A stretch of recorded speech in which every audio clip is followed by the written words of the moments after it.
नमस्कार दोस्तों, अगर आप 10th पास है और सपने देखते हैं CRPF, BSF, CISF, ITBP, SSB या फिर असम राइफल और इसमें कांस्टेबल बनने का, तो ये आप वीडियो को आपके लिए मतलब ये वीडियो देखिए, ये आपके लिए बहुत इम्पोर्टेंट होने वाली है।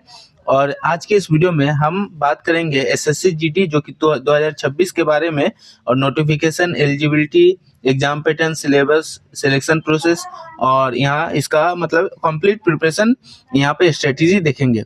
और इसका नोटिफिकेशन जो आया था तो लगभग 31 दिसंबर तक लास्ट डेट था। तो आशा करता हूँ आप लोग सभी लोग इसमें फॉर्म भर ही दिए होंगे। तो इस वीडियो को एंड तक जरूर देखिए, क्योंकि लास्ट में मैं आपको बता दूंगा कि एक ऐसे स्ट्रेटेजी जो आपको सिलेक्शन की ओर करीब ले जाएंगी।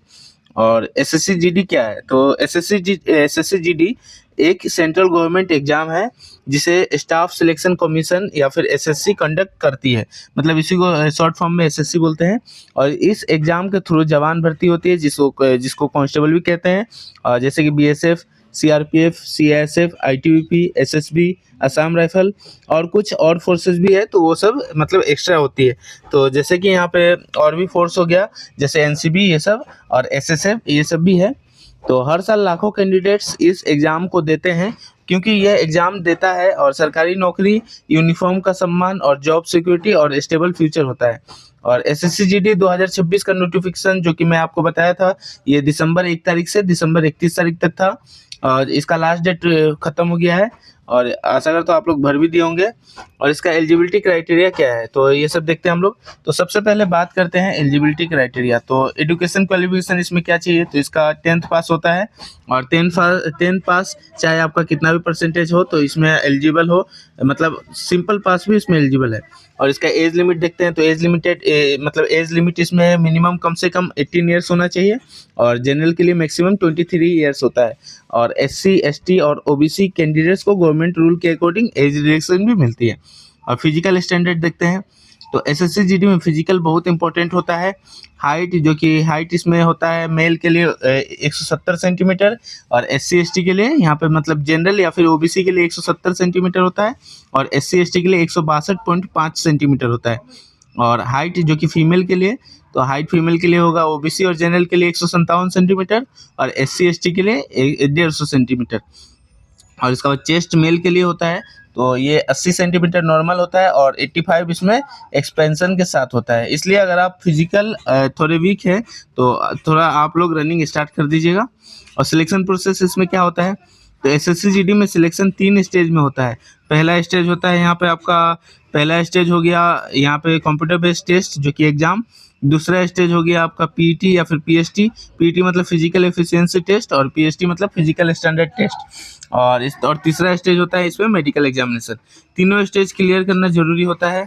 और इसका एग्जाम पैटर्न बात करते हैं हम लोग, तो एग्जाम पैटर्न होगा इसमें लगभग पेपर होता है ऑनलाइन मोड में और टोटल 80 क्वेश्चन होता है।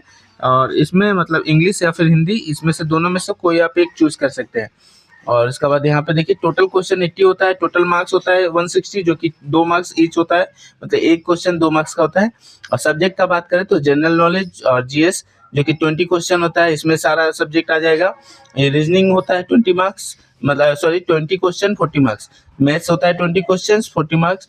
हिंदी या फिर इंग्लिश, इनमें से कोई एक चूज कर सकते हैं, तो ये 20 मार्क्स और 20 क्वेश्चन 40 मार्क्स।